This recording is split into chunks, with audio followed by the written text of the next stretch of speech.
خیطه بلخ و بخارا داد، سونتی والای و دیوان داشت داد، تختی سامان داشت داد.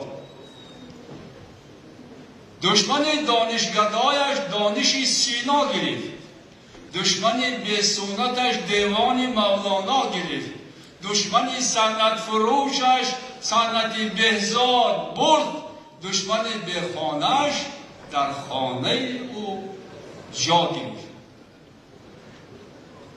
از وطن تا بر کفن هر بود و نابوده که بود، بر وطن طلب و کفن طلبنده ها بخشید و داد.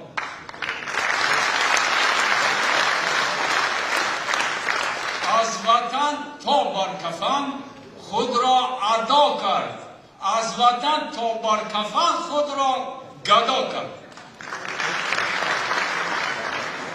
قامت کوتاهی منقید از منار کله اهل خراسان شد بلند، پستی صحرای قیچاق از بلندی بدخشان شد بلند.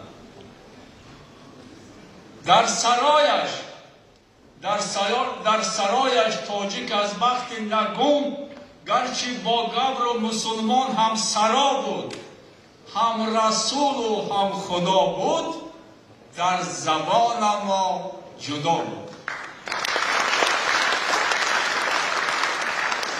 آج گم کرد و زبان را گم نکرد، آج گم کرد و زبان را گم نکرد، تاج گم کرد و زبان را گم نکرد، رخت گم کرد و زبان را گم نکرد، بخت گم کرد و زبان را گم نکرد. در حد و سرحد شناسی جهان، سرحد تاجیک زبان تاجیک است.